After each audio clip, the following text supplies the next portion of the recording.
Well, music certainly can bring us joy. But Mark, what else contributes to our happiness?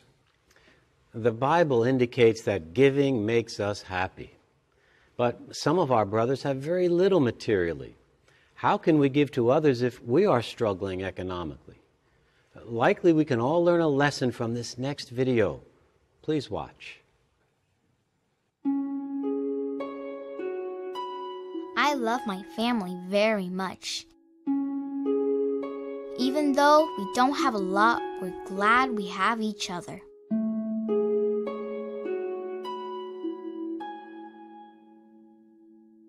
Mom works really hard to provide for us.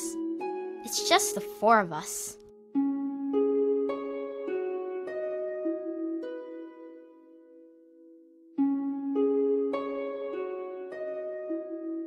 We've all been feeling just a little sad lately.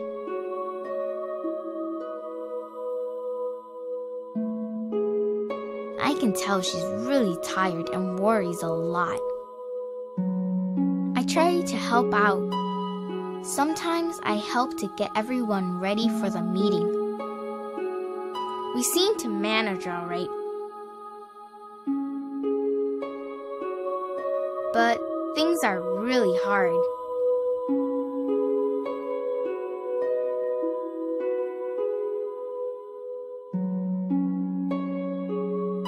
I think the elders could tell we were struggling. They came to visit us. They were so loving.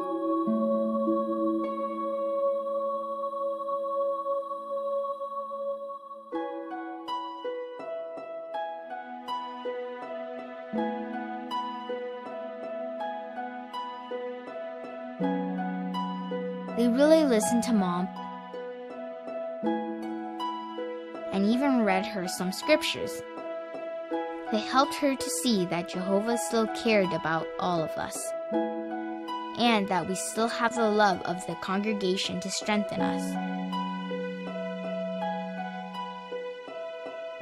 I could tell Mom felt a lot better afterwards. At our next family worship, Mom read to us 2 Corinthians 8:1-4. That story is about the Macedonians. Mom had us close our eyes so we could imagine the scene. Even though the Macedonians were very poor, they found happiness by giving what they could to others. They even begged the apostles for the opportunity to give.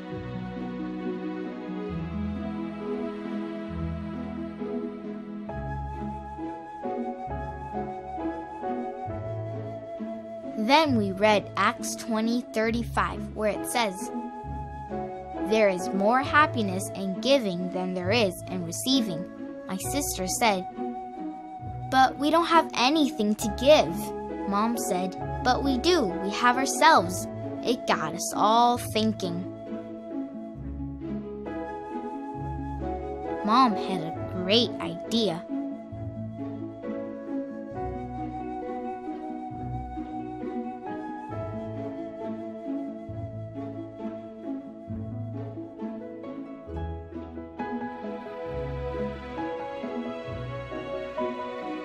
We spent the rest of our family worship making special gifts for the friends in our congregation.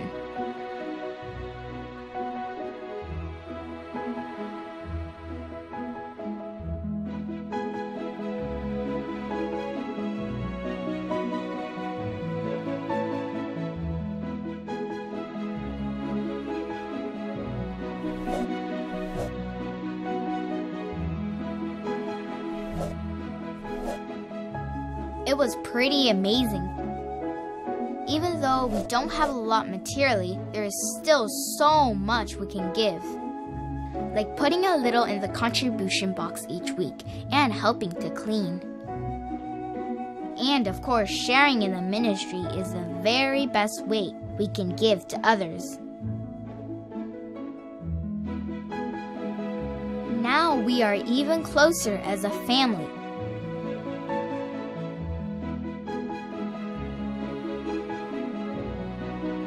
And we have learned that there truly is more happiness in giving.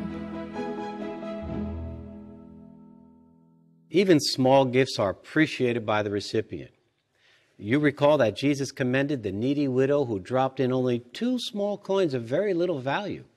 He thus emphasized the point that all of us can contribute to something to Jehovah's work, even if we are of little means. In fact, that video reminded me of the time when my wife and I spent time in East Africa as missionaries. We saw how some of our brothers in the rural areas, though limited financially, did not want to miss out on the privilege of giving. They yearned to give. Jesus' example of the widow demonstrated that joyful giving is not limited to those who may have more materially. In fact, in one area I recall, each member of a congregation willingly contributed 1 metal roof sheet or bag of maize toward the construction of a modest locally built kingdom hall. And they were so happy. They realized that there was more happiness in giving than in receiving. As pointed out in the video, another way of giving is by means of our work at the Kingdom Hall or other activities in Jehovah's service. An excellent example of one who gave of his time and energy is Brother Max Larson. He served at World Headquarters for over 72 years until his death in 2011. He saw firsthand many exciting developments in our modern-day history. In this archive interview, please observe how Brother Larson trusted in Jehovah's direction.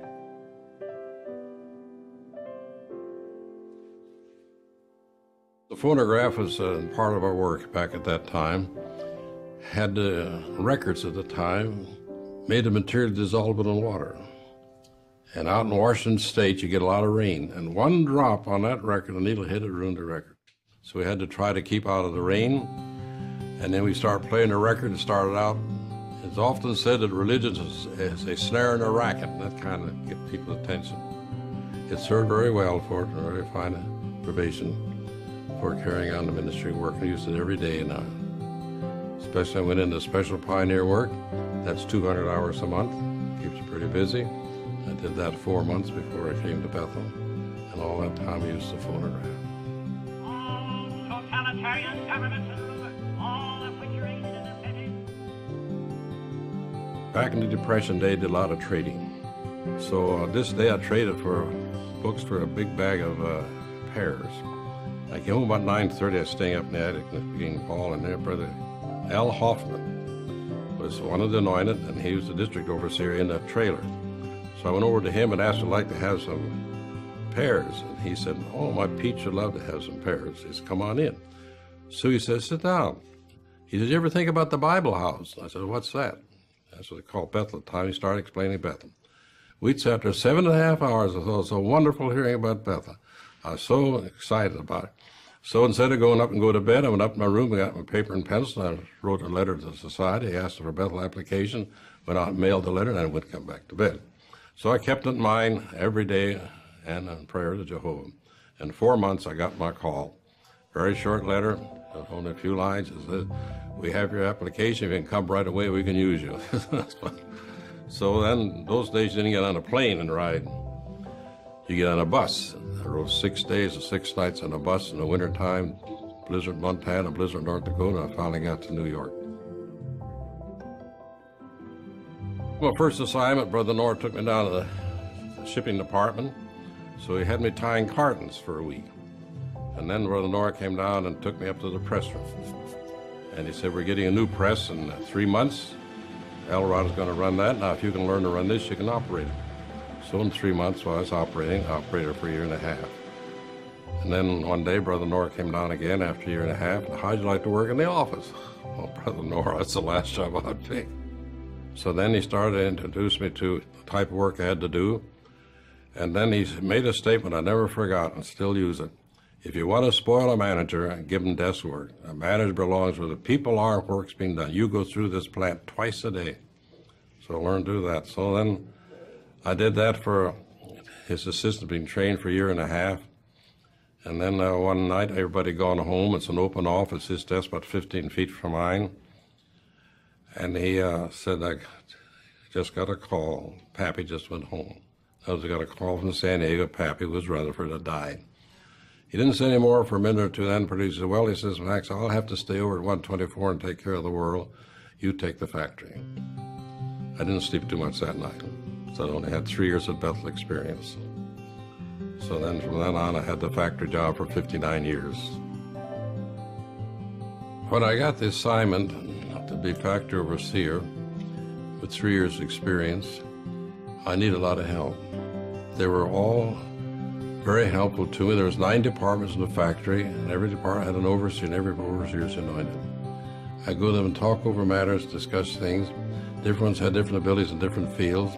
If it was something on the Bible, I'd go to Brother Carl Klein. He was as sharp as biblical, and others in different matters. And that's what pulled me through. I get to appreciate the depth of the anointed, the power of that. None of them resented the fact that I got the job, although they've been at Bethel longer years. And they're very devoted.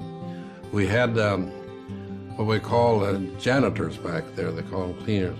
These two handled the factory for about 50 years, doing all the janitor work to the anointed. And they just treasured that privilege they had. It just showed there the spirit they had of anointed people. Always said there's no place on earth that equals being at Bethel headquarters. So I had that feeling. Different ones have asked me, what helped you to stay so long? I said, I never thought of anything else. I've had a good companion, a very intelligent, very spiritual-minded wife, very devoted, and it's been a great encouragement to me, too, to help me stay at Bethel. All through those years operating the factory, constantly I appreciated Jehovah's direction. I knew it was going to come out the way he intended to see that organization be built up for fulfilling what we prayed for God's kingdom to come, for the will be done on earth as done in heaven. So we can live without sickness, without illness, perfection of health, peaceful conditions on earth, a paradise condition. There's what our loving Father has for us, and that's the hope we have. And that's what we strive for, to be faithful to Jehovah God, to help other people learn about this. We can take a great crowd with us through this tribulation to enjoy eternal life on a paradise earth under loving rule of a heavenly government and kingdom.